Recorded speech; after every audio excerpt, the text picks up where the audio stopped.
Welcome to Ask a Business Owner series. I'm here with David Berkowitz, marketing expert and community builder for Serial Marketers, which is a Slack group for marketers. Welcome, David.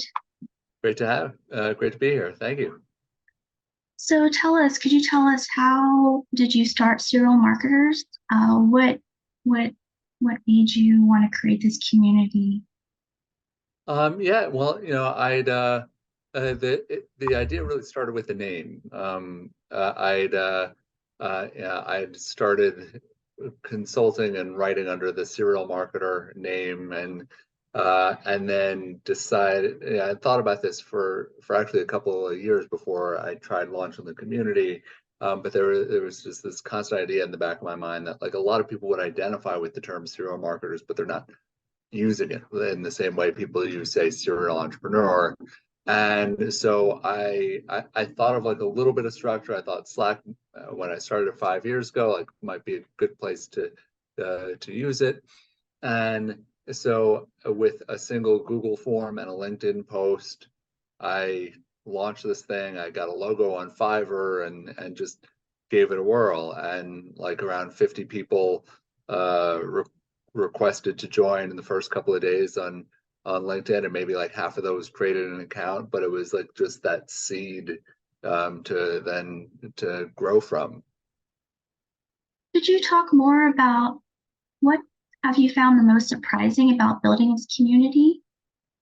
Yeah, well, I've found one of the things that just constantly surprises me is hearing about the kinds of relationships that are built through there. I was at an event just a couple of nights ago, this industry happy hour, and someone comes up to me who I haven't seen in a while, and she said someone she was just talking to joined Serial Marketers, and then within a week had a new client from it.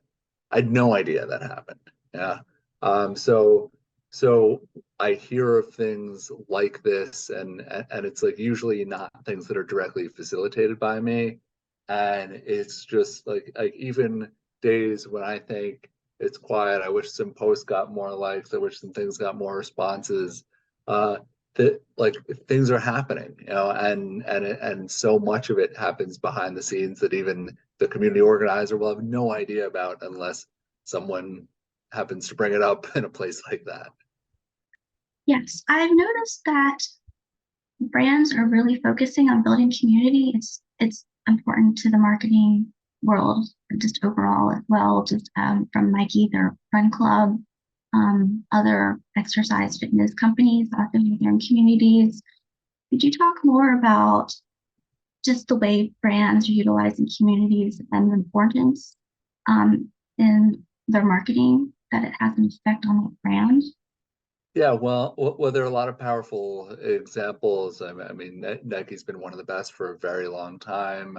If we look at what Starbucks is doing now with its Odyssey program, and which is really more of a Web3 based community, like that Starbucks is so active in Discord, for instance, which feels like a very like Web3 and gamer driven technology, that this 50-year-old brand is really leading the charge there. Now, then again, you look at Starbucks history, and they were also, for instance, one of the first companies to popularize mobile payments, at least in the U.S. And so they've been an innovator for a very long time. But I think that there's a big difference in brands that are using this in a meaningful way, as the Starbucks and Nikes of the world are doing, versus those that are saying like, we have a community, but it's really like a mailing list. Like if you have like 1 million people who own like your brand of sweatpants or something, it doesn't mean you're in that community of sweatpants owners. Like I'm wearing Allbirds right now. Okay. Very popular brand. There's a lot of brand loyalty for them. There's a lot of love for the brand.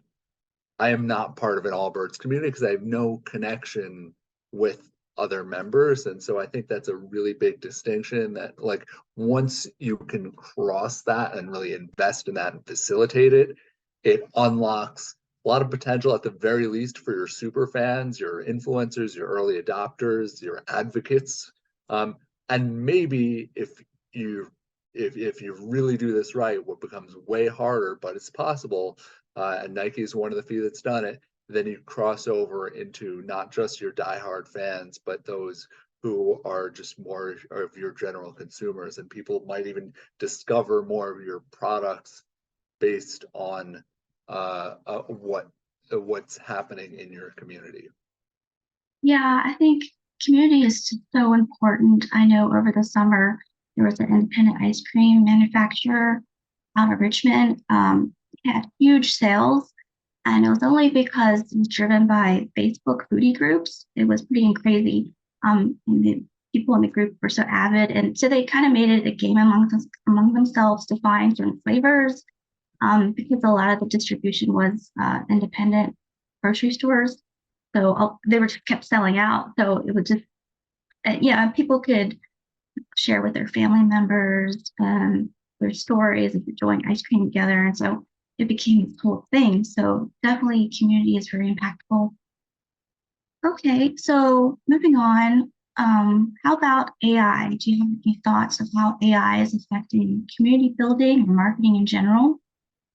Oh yeah, I mean for marketing in general, I'm using apps like ChatGPT all the time. I'm toying with Google Bard, yeah, Dolly 2 on the image front, but all kinds of other AI powered image generators, and I do think that it is it's ready to, especially in a field like marketing, it's ready to impact everyone's jobs, and not replace everyone's jobs, not like take over the whole world, but that there's so much that can be done that people will at least be able to get a flying head start with.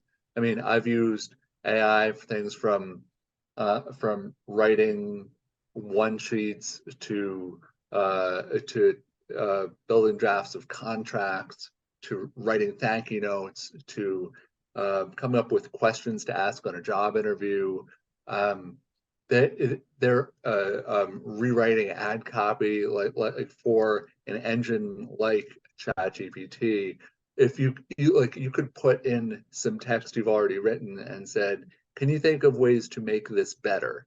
Which it might well do. And then if you ask it for more specific direction, can you make this more formal or less formal? Can you remove redundancies? And can you tell me if anything doesn't make sense in this? Things that could be clarified more? Can you take this thing that was written, say, for a very technical audience and rewrite it for an audience of senior marketers or teachers or like whoever you're trying to reach?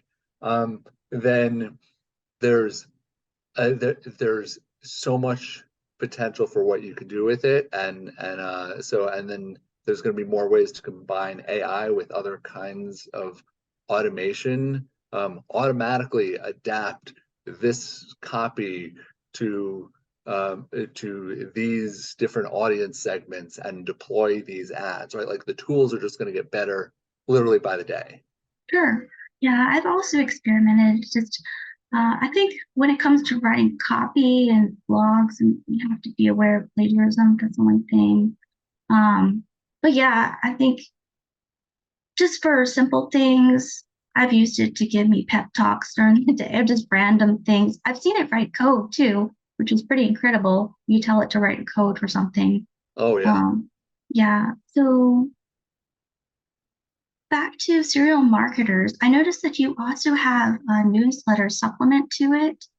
Have you been able to monetize that, and how has that been for you in that respect? Yeah, well, I've got two newsletters that I run, and so one of them is a members only newsletter. And note that while there's brief approval process for members. It's a free membership, so it's not like a paid subscription. But there's a newsletter that's focused on what's happening inside the community, and so that members don't have to log into Slack if they don't want to. They can get value out of it different ways, see what's going on. And then there's another newsletter that I write for an audience, whether or not they're part of the community. If you opt into it, then it's my thought leadership driven newsletter. This week, big AI theme, even having ChatGPT and Google Bard going head to head with a number of questions.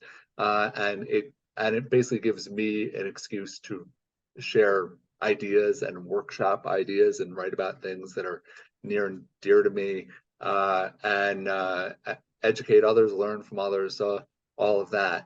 There's been some monetization, like as the audience has grown, then there's been more sponsorship interest. There have been more ways to, like, say, create events that are then shared with the newsletter. So the newsletter audiences.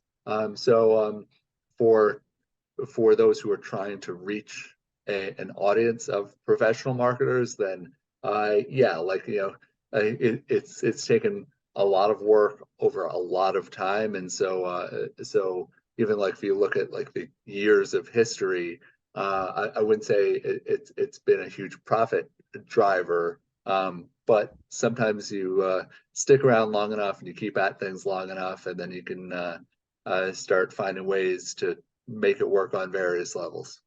Okay, yeah, great. I love reading the newsletters since you Thank take you. them as something from Slack, so it's a really good summary of what's been happening. And you always give really good updates about what's going on in the world of marketing. And it's all very helpful. So if people want to reach out to you, what is the best way to reach you?